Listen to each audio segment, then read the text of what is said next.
मैं रियाज सर, मैं अपने चैनल डिनामाइट सीरीज के माध्यम से सबसे पहले देशवासियों को सत सत नमन प्रणाम करता हूं और 26 जनवरी के अवसर पर या रिपब्लिक डे के अवसर पर सबको धन्यवाद देना चाहता हूं।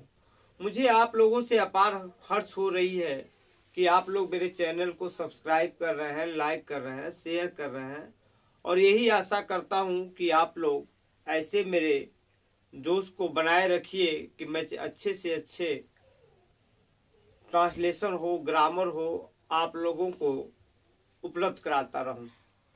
चलिए आज उसी के संदर्भ में मैं जो पार्ट ऑफ स्पीच होता है जिसके 8 भाग होते हैं, उन भागों में सबसे पहले मैं आपको संज्ञा बताता हूं।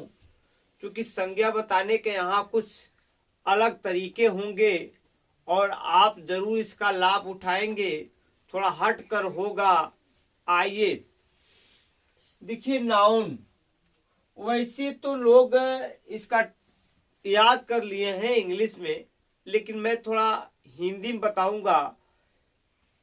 इंग्लिश में तो ये बताया गया है, a noun is the name, person, place और थिंग, अर्थात किसी व्यक्ति, वस्तु तथा स्थान के नाम को संज्ञा कहते हैं। लेकिन मेरे कहने का मतलब जिससे कोई व्यक्ति, वस्तु तथा स्थान को जाना जाए, पहचाना जाए, उसे हम संज्ञा कहते हैं। जैसे मान लीजिए ये मार्कर है, तो मैंने इसका नाम रख दिया है मार्कर। अब ये मार्कर जो है, ये मार्कर के नाम से जाना जाएगा। अगर ये डस्टर है तो इसको नाम दे दिया गया है डस्टर। अब ये किस नाम से जाना जाएगा? डस्टर के नाम से जाना जाएगा। अर्थात किसी का नाम मोहन है, सोहन है, तो मोहन या सोहन या सीता है, कविता है, गीता है, रीता है, जो भी नाम दे दिया गया है जिससे उसको जाना जा रहा है, पहचाना जा रहा है, वही क्या है? संज्ञा है। उसी टर्म में अब यह है कि संज्ञा के कितने भेद होते हैं, तो आप ये जानते हैं, पी से हुआ प्रॉपर नाउन, प्रॉपर नाउन, फिर से सी से हुआ कॉमन नाउन,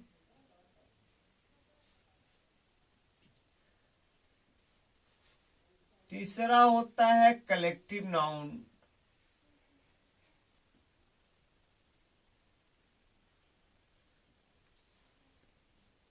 चौथा है मटेरियल नाउन,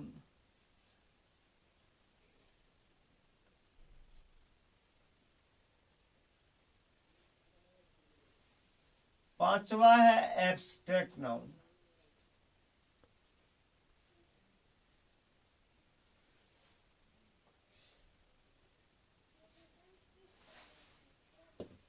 देखिए, हमारे हाथों में जितनी उंगलियां हैं उतने आपके नाउन हैं। 5 उंगलियां हैं, एक को प्रॉपर कह लीजिए, दूसरे को आप जो है कॉमन कह लीजिए, तीसरे को कलेक्टिव कहिए, चौथे को मटेरियल कहिए, पांचवे को एब्स्ट्रैक्ट कहिए। अब यदि आपको ये याद भी नहीं हो रहा है तो थोड़ा सा पी सी एम। अब सोचिए कि यदि थोड़ा सा इसको मजाकिये लहजे में कहा जाए तो समझिए, मैंने आपको जो है नाउन के विषय में बताया कि नाउन 5 प्रकार के होते हैं और मैंने ये भी बताया कि हमारे हाथ में जितनी उंगलियां हैं उतने नाउन है, 5 उंगलियां हैं। अब आप इस तरफ भी नहीं याद हो पा रहा है तो आप ये कहिए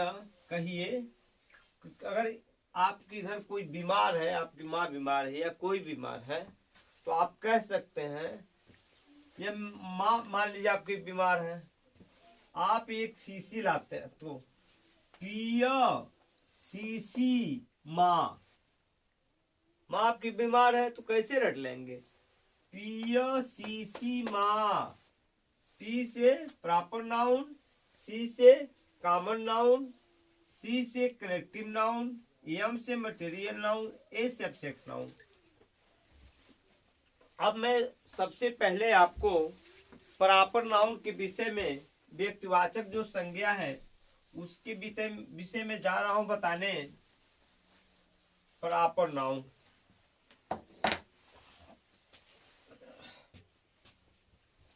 पहला आपका है प्रॉपर नाउन।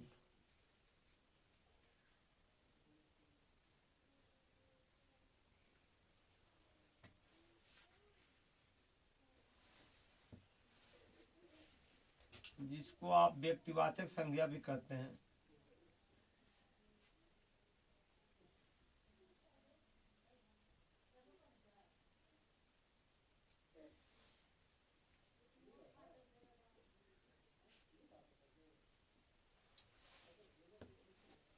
देखिए, प्रॉपर का मतलब होता है कोई एक निश्चित बिंदु,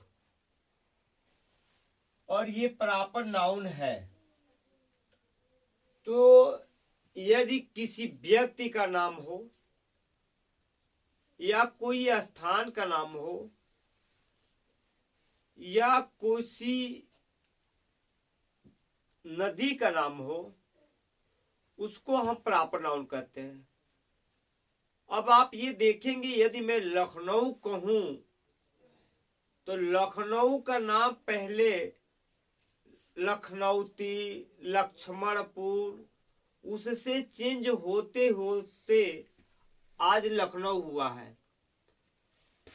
तो इस तरह कोई भी जगह जिसका नाम रखा जाता है, वो गोरखपुर हो, लखनऊ हो, दिल्ली हो, कानपुर हो, उसको प्रॉपर के नाउन के अंतर्गत रखते हैं।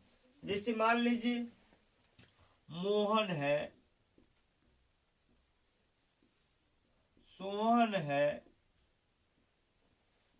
राधा है, सीता है, गोरखपुर है,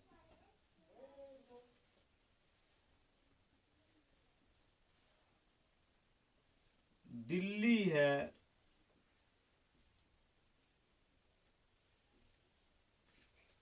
गंगा है, यमुना है। इनको हम प्रॉपर नाउन के अंतर्गत रखते हैं। अब आप ये देखिए, जो गोरखपुर है, ये महायोगी गोरखनाथ के नाम पर गोरखपुर रखा गया है। दिल्ली देखिए, जिसको दिल्ली कहते हैं। गंगा देखेंगे तो गंगा भी किसी का नाम ही है। इससे कहा है गंगा जमुना सरस्वती प्यार का पैगाम है, जहां पे ये तीनों हिलमुल जाए उसी का संगम नाम है। तो गंगा जमुना सरस्वती,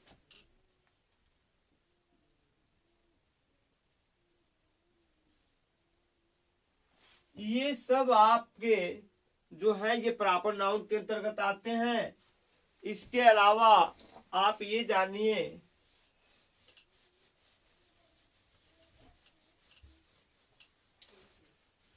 अब ये प्रॉपर नाउन जो एक पर्सनल नाउन भी होता है। अब ये 3 प्रकार के होते हैं। First person,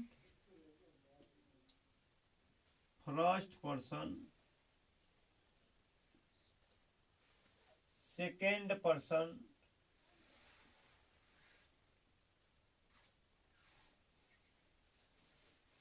third person.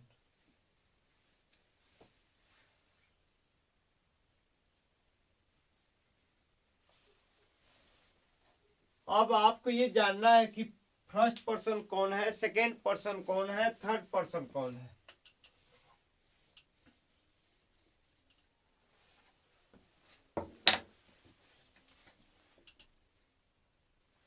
जो सबसे पहले बोले वो फर्स्ट पर्सन है, जिससे वो अपनी बातें कहे वो सेकेंड पर्सन है, और जिसके विषय में बताया जाए वो थर्ड पर्सन होता है।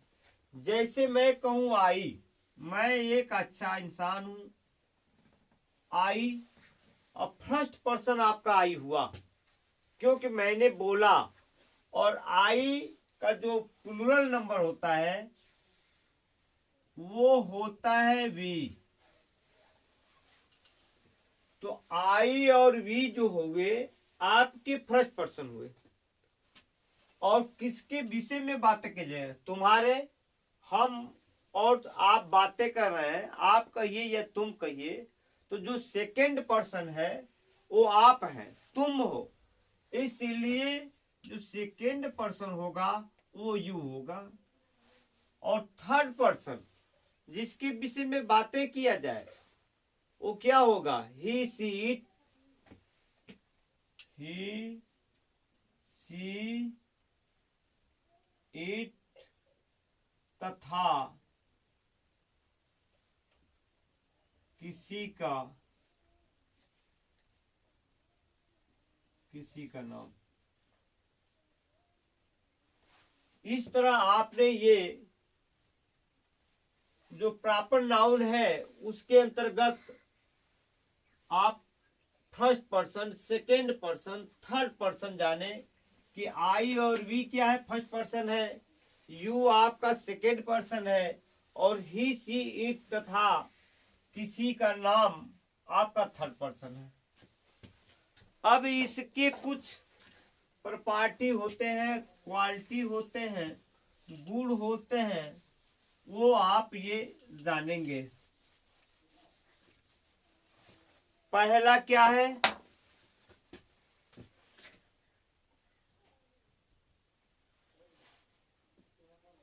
कि प्रॉपर नाउन के पहले जब प्रॉपर नाउन लिखा जाएगा, जैसे मैं मोहन लिख रहा हूं, तो मोहन जब भी लिखेंगे हम तो उसका जो पहला अक्षर होगा वो हमेशा कैपिटल होगा। क्या होगा? हमेशा कैपिटल होगा। जैसे मोहन मैं लिख रहा हूं तो मोहन,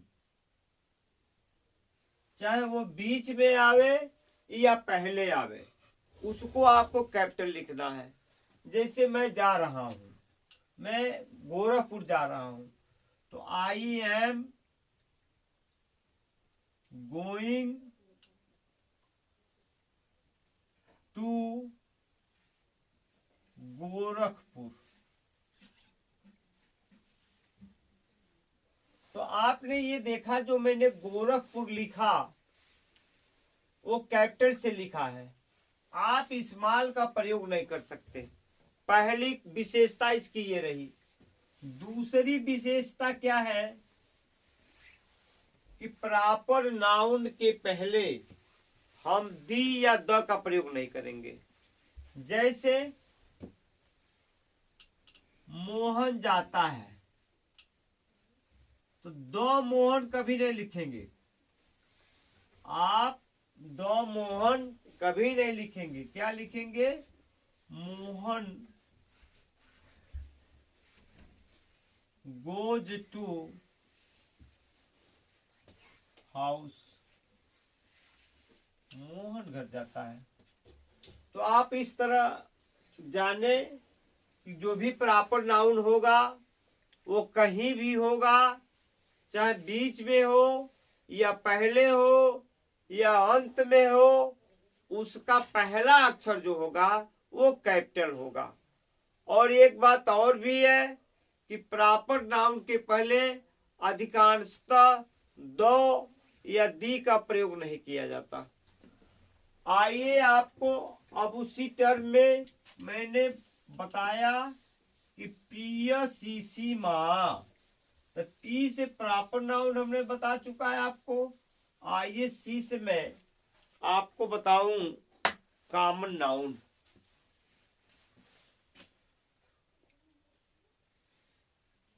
कॉमन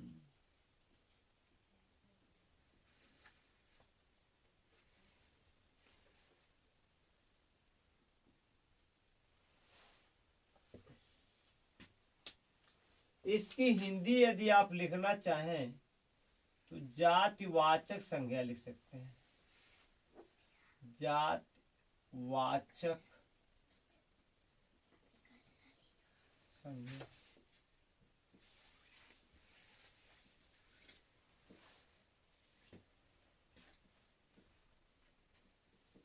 इससे हमें उसकी जाति का बोध प्राप्त होता है या कराया जाता है। जैसे मैं कहूं ये मार्कर, तो मार्कर चूंकि व्हाइट मेट लिखा हुआ है, या पुस्तक का नाम मैं लिखूं तो पुस्तक के पहले कुछ और भी लिखा गया होगा। जैसे गीता की भी पुस्तक हो सकती है, रामायण की भी पुस्तक हो सकती है, विज्ञान की भी पुस्तक हो सकती है, केमिस्ट्री की भी पुस्तक हो सकती है। पुस्तक तो पुस्तक है, अर्थात जो उसके एक जात का बोध कराए, पूरे समूह का बोध कराए, उसे हम कॉमन नाउन कहते हैं। अर्थात जो सब में कॉमन हो। अगर दूसरी भाषा में बताऊं तो अगर लिख दूं मनोज सिंह,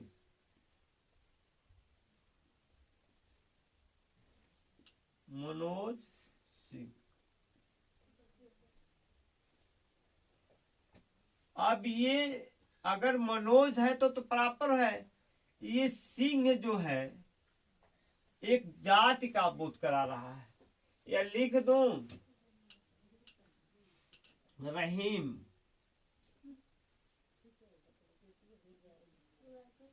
अंसारी लिख दीजिए। अब ये क्या है? अंसारी एक जाति है। अब उस पूरे जाति का बोध करा रही है। जैसे मान लीजिए कोई गाय है, तो गाय आपकी ब्लैक काऊ भी हो सकती है, व्हाइट काऊ भी हो सकती है। यदि मैं ब्लैक को हटा दूं, व्हाइट को हटा दूं, तो आपका एक चीज उभर कर सामने आता है कि क्या आया? काऊ आया। अब ये जिससे किसी जात का बोध हो, जो पूरे समुदाय के लिए एक सिंबल हो, उसे हम आपका कॉमन नाउन कहते हैं। उसके बाद तीसरा आता है कलेक्टिव नाउन। और इसकी क्वालिटी एक प्रॉपर्टी है। प्रॉपर्टी ये है कि इसके पहले हम दी या द का प्रयोग करते हैं। अब कुछ में कॉमन नाउन को जो भी आप चीज देखते हो, जैसे व्हाइट बोर्ड ले लीजिए, तो बोर्ड हो गया, काऊ हो गया, बैग हो गया, मार्कर हो गया, बोरा हो गया, सैक जिसको कहते हैं, गोट हो गया। और संसार में जो भी चीजें आप देखते हो वो आपका एक कॉमन नाउन के अंतर्गत आता है। अब इसकी ये है, इसकी प्रॉपर्टी ये है, विशेषता ये है कि इसके पहले आप दो या दी का प्रयोग कर सकते हैं। अब देखिए दो और दी का जो प्रयोग है, ये तो आर्टिकल है जिसके विषय में हम जानते हो, उसकी सर्टेनिटी को फिट करने के लिए, उसकी निश्चितता को संतुष्ट करने के लिए हम दी का प्रयोग करेंगे। इसलिए आप ये देखते होंगे कभी कभी आपके माइंड में कंफ्यूजन पैदा हो जाता है कि कभी काऊ लिखा रहता है और कभी दी काऊ लिखा रहता है। तो काऊ यदि लिखा हुआ है तो उससे हमको ये जानना होगा कि उस काऊ के विषय में मैं नहीं जानता हूं, क्योंकि उसकी सर्टेंटली, उसकी निश्चितता का बोध नहीं हो पा रहा है। लेकिन अगर दी काऊ लिख दे रहे हैं, इसका मतलब यह हुआ कि मैं उस गाय के विषय में जानता हूं। यही इसकी क्वालिटी है कि कॉमन नाउन के पहले आप दो भी लिख सकते हैं, दो काऊ, और काऊ भी लिख सकते हैं। ये निश्चितता को सर्टेंटली, श्योरली, सर्टेंटली को संबोधित कराता है। ये उसकी नॉट सर्टेंटली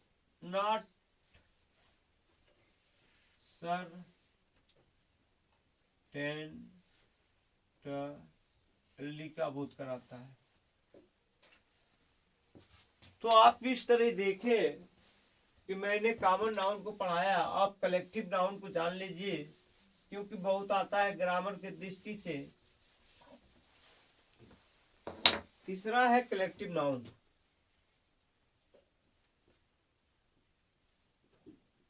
कलेक्टिव नाउन,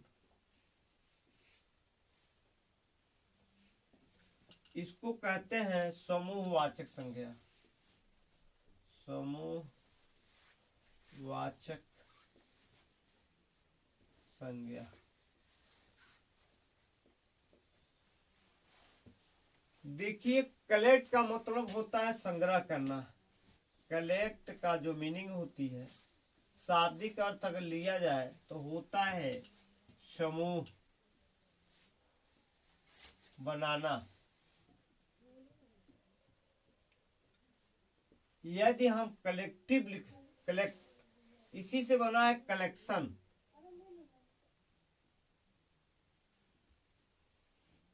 और कलेक्शन का मतलब होता है संग्रह, जो कि एक नाउन है, ये क्रिया है। अर्थात जिसमें कलेक्शन हो, जैसे ग्रुप, क्राउड, ये सब क्या है? ये कलेक्शन है। ये बंच ऑफ की, ये क्या है? एक कलेक्शन है, एक समूह है। इस तरह हमने ये देखा, जो कलेक्टिव नाउन है वो कलेक्टिव नाउन जो समूह का बोध करावे या एक ग्रुप का बोध करावे, उसे हम कलेक्टिव नाउन कहते हैं।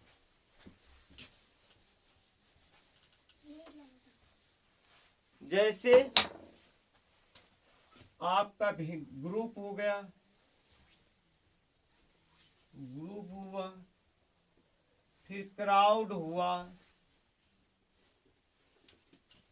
फिर चिल्ड्रन हुआ, ए बंच ऑफ पी भी कह सकते हैं, ए बंच ऑफ पी। ये आपके कलेक्टिव नाउन हुए, जिससे हमें समूह का बोध हो, उसे हम कलेक्टिव नाउन कहते हैं। चौथा आइए, पांचवा, चौथा मटेरियल नाउन। मटेरियल नाउन,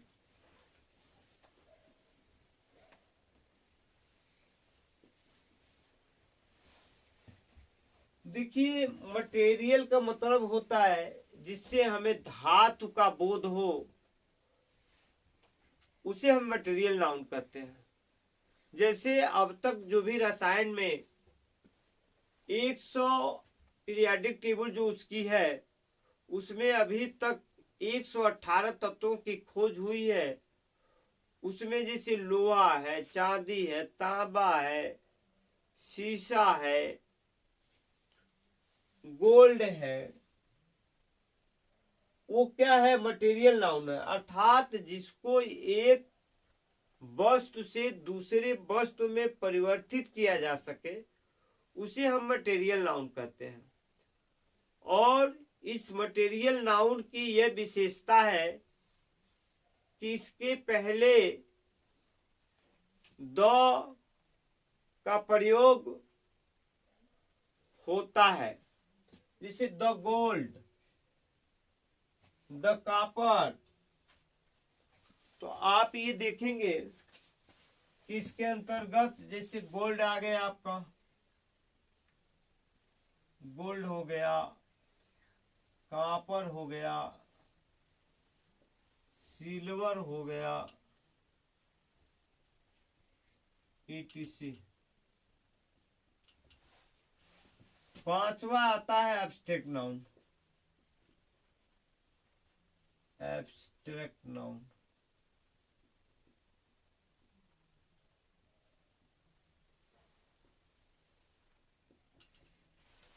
इसको हम कहते हैं भाववाचक संज्ञा। इसको हम कहते हैं भाववाचक संज्ञा।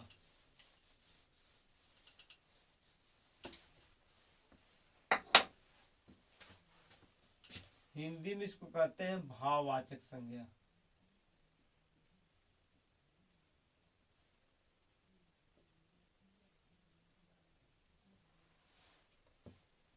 देखिए, भाव का मतलब होता है एक अवस्था को दर्शाता है। जैसे हिंदी में तो हम इसको जानते हैं बहुत बढ़िया कि हम कहते हैं कि पनवट पा। यदि हिंदी में आप जानते हो तो आप अंग्रेजी में भी जान जाएंगे, जिसका है पहचान क्या है, पन वट पा। अंग्रेजी में क्या है, पहचान नेस लेस हुड लगा होता है। ओ आपका भाववाचक संज्ञा होता है। जैसे बचपन, जैसे हिंदी में आप देखिए बचपन, लड़कपन,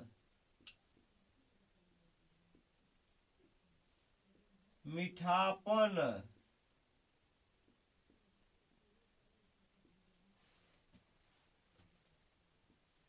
बनावट।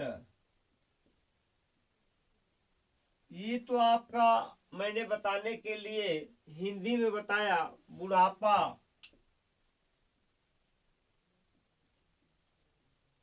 लेकिन अंग्रेजी में आपको नेस लेस हुड, जैसे बचपन, तो चाइल्ड मीन्स बचपन होता है, उसमें आप हुड जोड़ दीजिए,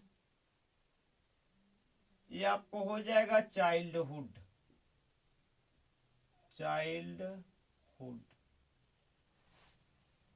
अच्छापन, गुड मैंने अच्छा होता है, उसमें नेस जोड़ दीजिए, गुडनेस।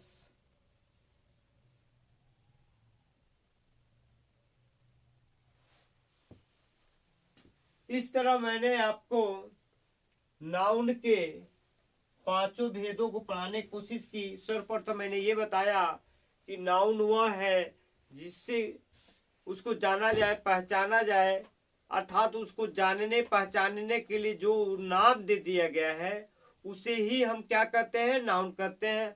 और मैंने ये बताया कि नाउन कितने प्रकार के हैं, 5 प्रकार के हैं।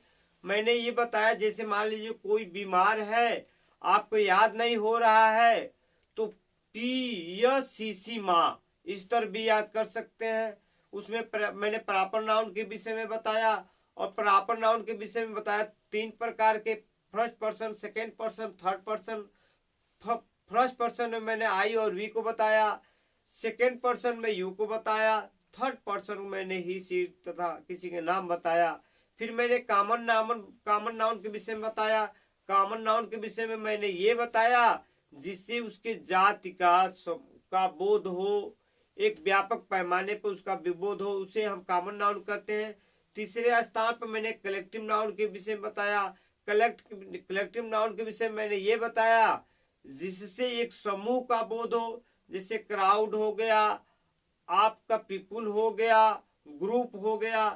फिर उसके बाद मैंने मटेरियल नाउन के विषय में बताया। मटेरियल नाउन के विषय में मैंने ये बताया कि अब तक 118 तत्व प्राप्त हुए हैं, अर्थात जिससे एक वस्तु से दूसरी वस्तु बनाई जा सके उसे मटेरियल नाउन कहते हैं। फिर मैंने अंत में एब्स्ट्रैक्ट नाउन बताया, भाववाचक संज्ञा बताया, जिसमें मैंने ये बताया कि एक अवस्था का जो बोध करावे उसे हम भाववाचक संज्ञा करते हैं। इस तरह मैं अगले टर्म में प्रोनाउन को बताऊंगा। जय हिंद, जय भारत।